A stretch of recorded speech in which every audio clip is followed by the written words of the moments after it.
കഴിഞ്ഞ വർഷത്തെ ദുർഗാപൂജകൾ, എല്ലാ വർഷവും ദുർഗാപൂജകൾ നടക്കുന്ന സമയം ഒക്ടോബർ മാസമാണ്. കഴിഞ്ഞ വർഷത്തെ എന്ന് പറയുമ്പോൾ 2023 ഒക്ടോബർ മാസം നമ്മളുടെ അതിർത്തി രാജ്യമായ ബംഗ്ലാദേശിലുള്ള 1,34,00,000 വരുന്ന ഹൈന്ദവ സമൂഹം ദുർഗാപൂജ ആഘോഷിക്കുമ്പോൾ ആ ദുർഗാപന്തലുകളെല്ലാം അടിച്ചു തകർക്കുകയും തീയിടുകയും അവിടെ പങ്കെടുത്തവരെ കൊല്ലുകയും ബലാത്സംഗം ചെയ്യുകയും ചെയ്തുകൊണ്ട് മതമൗലികവാദികൾ നിറഞ്ഞാടിയപ്പോൾ അവർക്ക് എരുതിയിൽ എണ്ണ ഒഴിക്കുന്ന രീതിയിൽ പ്രവർത്തിച്ച ഒരു MP ഉണ്ടായിരുന്നു. ആ MPയുടെ പേരാണ് ബഹാവുദ്ദീൻ ബഹാർ എന്ന് പറയുന്ന അവാമി ലീഗിൻ്റെ MP-യാണ്.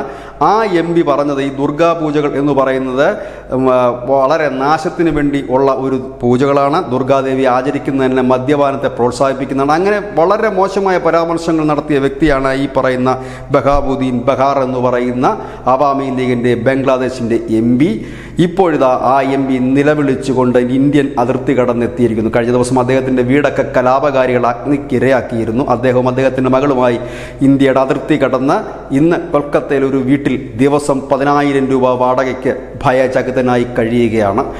ലണ്ടനിലേക്ക് പോകണമെന്നുള്ളതാണ് അദ്ദേഹത്തിൻ്റെ ആഗ്രഹം. അതിനു വേണ്ടിയിട്ടുള്ള തയ്യാറെടുപ്പുകൾ നടത്തുന്നതിൻ്റെ ഭാഗമായിട്ടാണ് രക്ഷപ്പെട്ടുകൊണ്ട് ജീവൻ കയ്യിൽ പിടിച്ചുകൊണ്ട് മകളെയും പിടിച്ച് പലായനം ചെയ്ത് ഇന്ത്യയിലേക്ക് എത്തിയിരിക്കുന്നു. ബുർലോങ് ചർണൽ അതിർത്തി വഴിയാണ് ഇന്ത്യയിൽ എത്തിയിരിക്കുന്നത്. ഏതായാലും അഭയം തേടി വരുന്നവരെ അഭയം നൽകുക എന്നുള്ള, അതായത് ജീവനും കൈപ്പിടിച്ച് എത്തിയ MPക്ക് അഭയം നൽകിയിരിക്കുകയാണ് ദുർഗാപൂജയ്ക്ക് പേരുകേട്ട പശ്ചിമ ബംഗാൾ എന്നുകൂടി നമുക്ക് പറയേണ്ടി വരും. നമുക്കറിയാം, ദുർഗാപൂജ ഏറ്റവും കൂടുതൽ നടക്കുന്ന ഇടം കൂടിയാണ് നമ്മുടെ പശ്ചിമ ബംഗാൾ. അതിൻ്റെ ഭാഗമായി തന്നെയാണ് ബംഗ്ലാദേശിലെ ഹിന്ദുക്കളും ഇത് ആഘോഷിക്കുന്നത്. ഏതായാലും ഒരു വർഷം തികയും മുമ്പ് ദുർഗാപൂജയുടെ ഇടയിൽ ഒരുപക്ഷെ ബംഗ്ലാദേശിലെ ഹൈന്ദവ വിശ്വാസികൾക്കെങ്കിലും ഒരു ആശ്വാസകരമായിട്ട് മാറുകയാണ് ഈ ബഹാവുദ്ദീൻ ബഹാറിൻ്റെ ഈ പ്രയാണവും ഒപ്പം പലായനവും. ദുർഗയുടെ മടിത്തട്ടെന്ന് വിശേഷിപ്പിക്കപ്പെടുന്ന ഈ പശ്ചിമ ബംഗാളിൽ അദ്ദേഹം ഈ ദുർഗാ പൂജ സമയത്ത് തന്നെ എത്തിയതും. News desk news India Malayalam.